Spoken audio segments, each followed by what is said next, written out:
Gandhi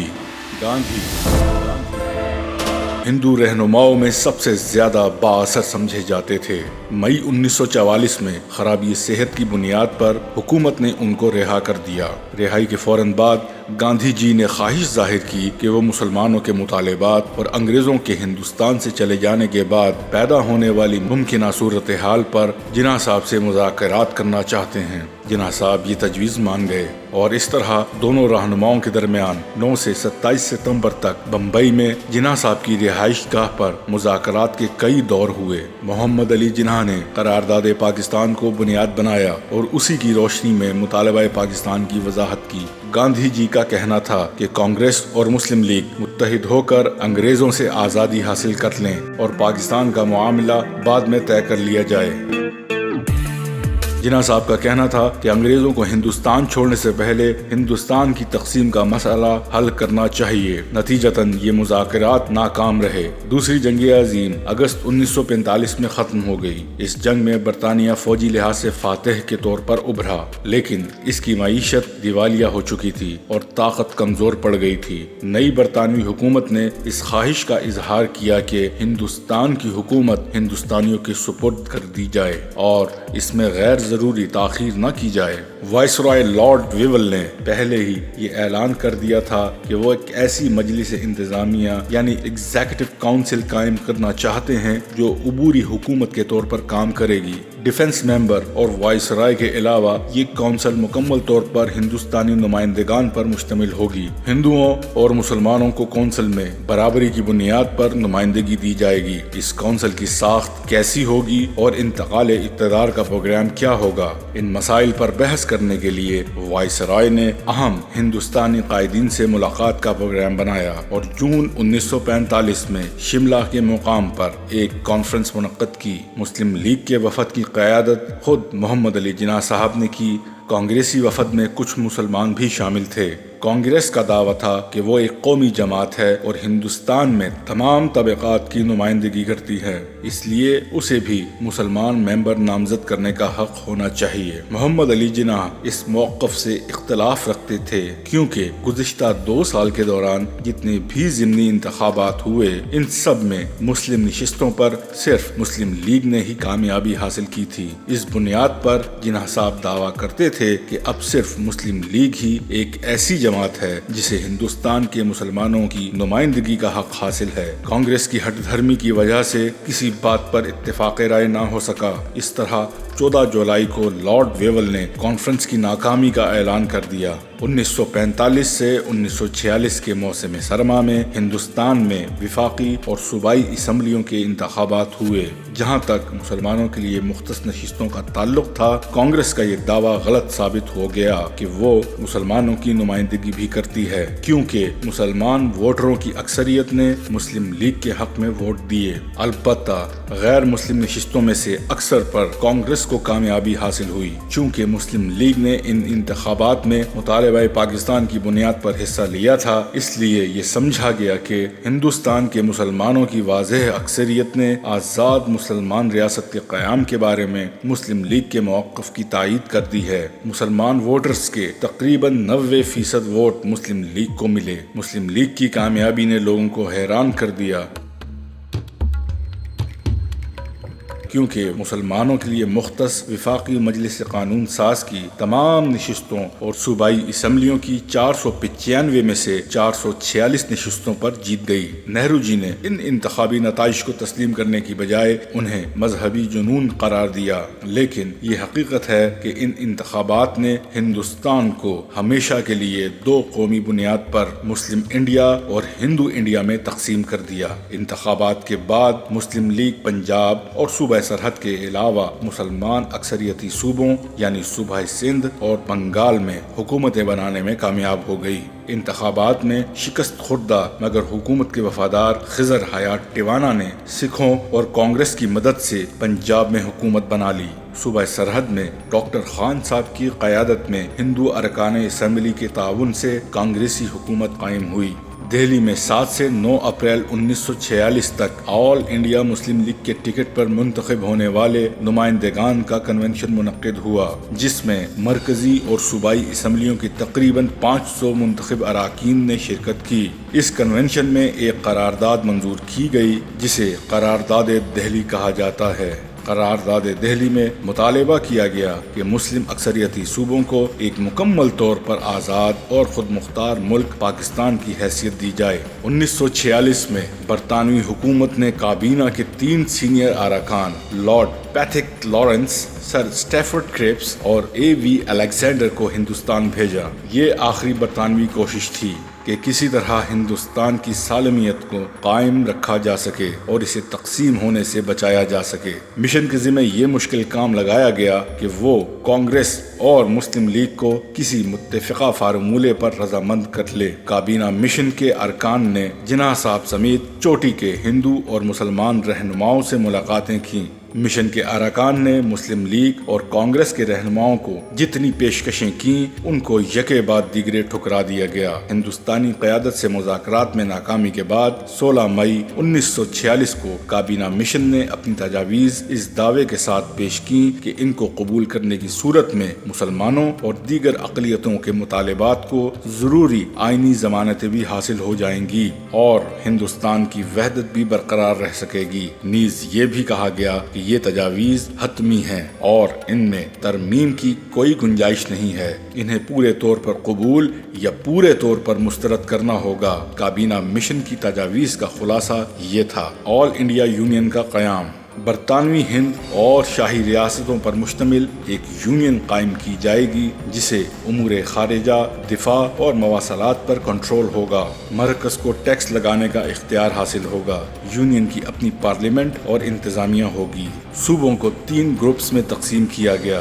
group الف میں 6 ہندو اکثریتی صوبے، جبکہ گروپ بے میں 3 مسلمان اکثریتی صوبے یعنی سندھ، پنجاب اور سرحد، اور گروپ جیم میں 2 مسلمان صوبے بنگال اور آسام شامل تھے۔ تجویز کیا گیا کہ آئین ساز اسمبلی کے اراکان 3 حصوں میں تقسیم ہو جائیں گے اور اپنے اپنے گروپ میں شامل صوبوں کے لیے آئین بنائیں گے۔ نئے آئین کے تحت پہلے انتخابات کے 10 برس بعد کسی صوبے کی مجلس قانون ساز کو یہ اختیار حاصل ہوگا کہ وہ صوبے کے گروپ سے علیحدگی یا موجودہ حیثیت کو برقرار رکھنے کا فیصلہ کر سکے۔ کابینہ مشن کی دوسری اہم تجاویز میں دستور کی تیاری اور نفاذ تک تمام بڑی سیاسی جماعتوں پر مشتمل ایک مرکزی عبوری حکومت کا قیام تھا، جس میں تمام وزارتیں ہندوستانی وزراء کو دی جانی تھیں۔ مسلم لیگ نے کابینہ مشن کا منصوبہ مکمل طور پر منظور کر لیا کیونکہ اس میں قیام پاکستان کے امکانات موجود تھے۔ نہرو نے اس منصوبے کو ایک اپیل اور ایک تجویز قرار دیا۔ انہوں نے کہا کہ کابینہ مشن کے منصوبے کے تحت جب ہندوستان کا آئین مرتب کرنے کے لیے دستور ساز اسمبلی بنائی جائے گی جس میں ظاہر ہے کانگریس کی اکثریت ہوگی، تو اس کو یہ اختیار حاصل ہوگا کہ وہ منصوبے میں ترمیم کر سکے۔ کانگریس کے اس رویے کو دیکھتے ہوئے مسلم لیگ نے بھی کابینہ مشن کے منصوبے کے لیے اپنی منظوری واپس لے لی۔ اگلا مرحلہ ایک مرکزی عبوری حکومت کی تشکیل کا تھا۔ حکومت کی تشکیل کا یہ کام زیادہ مشکل ثابت ہوا۔ وائس رائے لارڈ ویول نے مسلم لیگ سے بار بار وعدہ خلافی کی۔ جیسا کہ ذکر آ چکا ہے، کانگریس کے رویے اور حکومت کی وعدہ خلافی سے تنگ آ کر مسلم لیگ کو کابینہ مشن کے منصوبے کی حمایت سے دستبردار ہونا پڑا تھا۔ جو ہی مسلم لیگ نے منصوبے کو تسلیم کرنے کا فیصلہ واپس لیا، کانگریس نے فوراً عبوری حکومت میں جو منصوبے کے تحت بنائی جانے والی تھی شرکت کا اعلان کر دیا۔ اب وائس رائے کو مجبوراً مسلم لیگ کو بھی حکومت میں شرکت کی دعوت دینا پڑی۔ مسلمانوں کے وسیع تر مفاد میں مسلم لیگ نے یہ پیشکش قبول کر لی۔ یہ حکومت بنی ضرور لیکن چلی نہیں، جس کی وجہ یہ تھی کہ حکومت کے دونوں بڑے فریق مسلم لیگ اور کانگریس کے درمیان سنگین نظریاتی اختلافات تھے اور دونوں کے مقاصد اور اہداف ایک دوسرے سے یکسر مختلف تھے۔ وہ حکومت چلانے کا ارادہ ہی نہیں رکھتے تھے، ان کا مقصد ہی ایک دوسرے کو نیچا دکھا کر حکومت کو ناکام بنانا تھا۔ برطانوی وزیر اعظم کلیمنٹ ایٹلی نے پارلیمنٹ میں 20 فروری 1947 کو ایک بیان دیا جس میں انہوں نے کہا کہ ہندوستان کو جون 1948 تک آزادی دے دی جائے گی۔ لارڈ ویول کو واپس بلا کر ان کی جگہ لارڈ ماؤنٹ بیٹن کو بطور وائس رائے ہندوستان بھیجنے کا اعلان کیا گیا۔ ان کو یہ مشن سونپا گیا کہ وہ اقتدار تاج برطانیہ سے پرامن طور پر ہندوستانی اور پاکستانی نمائندوں کو منتقل کر دیں۔ دو قومی نظریہ اور پاکستان کا مطالبہ کسی حد تک تسلیم کر لیا گیا تھا مگر پورے طور پر نہیں۔ ہندوستانی رہنماؤں سے مذاکرات کے بعد ماؤنٹ بیٹن تقسیم کا ایک منصوبہ بنانے میں کامیاب ہو گئے۔ مسلم لیگ اور کانگریس میں دونوں نے اس مجوزہ منصوبے کی منظوری دے دی۔ ماؤنٹ بیٹن انگلستان گئے اور برطانوی حکومت سے منصوبے کی منظوری لے آئے، لیکن اس منصوبے میں مسلمانوں کی آبادی کے تناسب سے علاقے موجود نہ تھے۔ صرف پہلے سے موجود مسلم اکثریت کے صوبوں کا نام پاکستان میں رکھا جانا تھا۔ ہندوستان واپس آ کر ماؤنٹ بیٹن نے 2 جون 1947 کو یہ منصوبہ محمد علی جناح سمیت ہندوستان کے 7 سرکردہ رہنماؤں کو دکھایا۔ ان کی منظوری کے بعد 3 جون 1947 کو وائس رائے نے تقسیم ہند کے اس منصوبے کا اعلان کر دیا اور پاکستان اور ہندوستان کے نام سے 2 ریاستیں وجود میں آنے کا اعلان کیا۔ وائس رائے لارڈ ماؤنٹ بیٹن کے بنائے ہوئے منصوبے کے اہم نکات میں سے چند ایک یہ تھے۔ حکومت برطانیہ ہندوستان میں اپنا بنایا ہوا کوئی دستور نافذ نہیں کرے گی۔ ہندوستان کی دستور ساز اسمبلی اپنا دستور خود مرتب کرے گی، تاہم یہ دستور ملک کے ان حصوں پر نافذ نہیں ہوگا جو اسے قبول کرنے سے انکار کریں گے۔ یہ حصے اپنی علیحدہ دستور ساز اسمبلی کے ذریعے اپنا دستور بنا سکیں گے۔ مختلف صوبوں کی اسمبلیوں کو یہ فیصلہ کرنے کا اختیار دیا جائے گا کہ وہ دونوں ریاستوں میں سے کسی ایک دستور ساز اسمبلی میں شامل ہونے کا فیصلہ کر سکیں۔ منصوبے میں پنجاب، بنگال، سرحد، بلوچستان اور ضلع سلہٹ کے لیے الگ الگ فارمولہ بیان کیا گیا۔ بر صغیر میں شاہی ریاستوں کی تعداد 635 تھی، جن کے حکمران راجہ، نواب، مہتر اور میر وغیرہ کہلاتے تھے۔ ہر شاہی ریاست کو دونوں میں سے کسی ایک ریاست میں شمولیت کا فیصلہ اپنے حالات اور جغرافیائی پوزیشن کو مد نظر رکھتے ہوئے خود کرنے کا اختیار دیا گیا تھا۔ انہیں یہ اختیار بھی دیا گیا کہ وہ آزاد رہ کر کسی ایک ریاست سے معاہدہ کر سکیں۔ منصوبے میں کہا گیا کہ حکومت برطانیہ اسی سال درجہ نو آبادیت یعنی ڈومینین سٹیٹس کے اصول پر 1 یا 2 جانشین ریاستوں کو اختیارات منتقل کر دے گی۔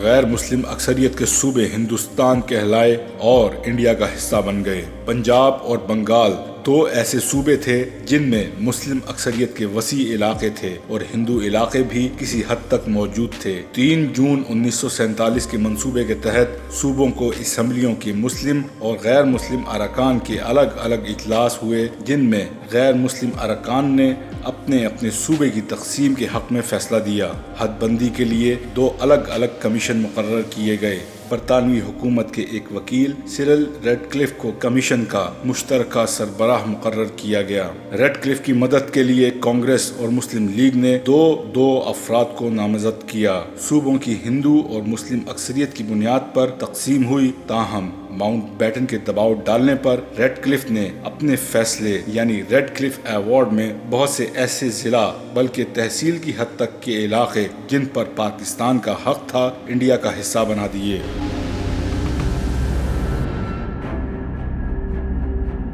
ان میں پنجاب، سندھ کے بہت سے علاقے شامل تھے۔ اکثر شاہی ریاستوں نے دونوں میں سے کسی ایک ریاست کے ساتھ الحاق کا فیصلہ کیا۔ ریاست جموں و کشمیر کے عوام اور جونہ گڑھ، منگرول اور مناودر کے مسلمان حکمران اپنی اپنی ریاستوں کا پاکستان سے الحاق چاہتے تھے۔ حیدرآباد دکن کے مسلمان حکمران جن کا لقب نظام تھا ابھی شش و پنج میں تھے۔ بھارت نے فوج کشی کر کے ان تمام ریاستوں اور کشمیر کے بڑے حصے پر قبضہ کر لیا۔ آسام کے ضلع سلہٹ کے عوام نے ریفرینڈم کے ذریعے پاکستان میں شامل ہونے کا فیصلہ کیا۔ شمال مغربی سرحدی صوبہ کے عوام نے بھی استصواب رائے یعنی ریفرینڈم کے ذریعے اس صوبے کی پاکستان میں شمولیت کا فیصلہ کیا۔ سندھ اسمبلی نے پاکستان میں شمولیت کا فیصلہ کیا۔ بلوچ قبائل کے سرداران پر مشتمل شاہی جرگہ اور کوئٹہ میونسپل کمیٹی کے ارکان نے پاکستان سے الحاق کا فیصلہ کیا۔ 3 جون 1947 کے منصوبے کے اعلان کے اگلے ہی روز وائس رائے نے اعلان کیا کہ ہندوستانی قیادت کو پہلے سے اعلان کردہ تاریخ کی بجائے 15 اگست 1947 کو منتقل کر دیا جائے گا۔ مسلم لیگ اور کانگریس دونوں جماعتوں نے جون 1947 کے وسط تک منصوبے کی منظوری کا اعلان کر دیا۔ 14 اگست 1947 کو عالمی نقشے پر ایک نئی مسلم مملکت پاکستان کے نام سے ظہور پذیر ہوئی، جو اپنے قیام کے وقت دنیا کی سب سے بڑی مسلم ریاست تھی۔ قائد اعظم محمد علی جناح پاکستان کے پہلے گورنر جنرل بنے۔ یوں جنوبی ایشیا کے مسلمانوں کی جد و جہد آزادی مسلم لیگ کی قیادت میں اپنے فیصلہ کن مرحلے سے گزر کر ایک نئے دور میں داخل ہوئی۔ مستقبل کی ہندوستانی ریاست نے ماؤنٹ بیٹن کو اپنے پہلے گورنر جنرل کے طور پر قبول کرنے کا بھی اعلان کیا۔ تاہم پاکستان کی نئی حکومت میں گورنر جنرل کا عہدہ قائد اعظم محمد علی جناح نے اپنے پاس رکھنے کا فیصلہ کیا۔ ماؤنٹ بیٹن کو اس فیصلے سے بہت تکلیف پہنچی اور اس نے آنے والے وقت میں کئی مواقع پر مملکت پاکستان کو اس فیصلے کی سزا بھی دی۔ اعلان آزادی میں تبادلہ آبادی مقصود نہیں تھا، مگر ماؤنٹ بیٹن کے عمل نے پنجاب اور آسام کے بہت سے علاقے کاٹ کر ایک کثیر آبادی کو ہجرت کرنے اور کٹ مرنے پر مجبور کر دیا۔ پاکستان کی پہلی دستور ساز اسمبلی کا اجلاس 11 اگست 1947 کو ہوا۔ وائس رائے ہند ماؤنٹ بیٹن نے کراچی پہنچ کر 14 اگست 1947 کو پاکستان کی نئی قائم ہونے والی ریاست کو اقتدار منتقل کیا۔ قائد اعظم محمد علی جناح پاکستان کے پہلے گورنر جنرل اور لیاقت علی خان پہلے وزیر اعظم بنے، جبکہ ہندوستان میں ماؤنٹ بیٹن پہلے گورنر اور پنڈت جواہر لال نہرو وزیر اعظم بنے۔ یہی تھی ہماری آج کی ویڈیو، جس میں تقسیم ہند اور کانگریس اور مسلم لیگ سے متعلق تمام حقائق انتہائی ایمانداری، دیانتداری اور صحیح حقائق پر مبنی آپ کے سامنے پیش کیے گئے۔ اگر اس سلسلے میں آپ کے ذہن میں کوئی سوال ہو تو برائے مہربانی کمنٹ باکس میں ضرور پوچھیے گا۔ ملتے ہیں اگلی ویڈیو میں، تب تک کے لیے دیجیے اجازت۔ ملتے ہیں اگلی ویڈیو میں۔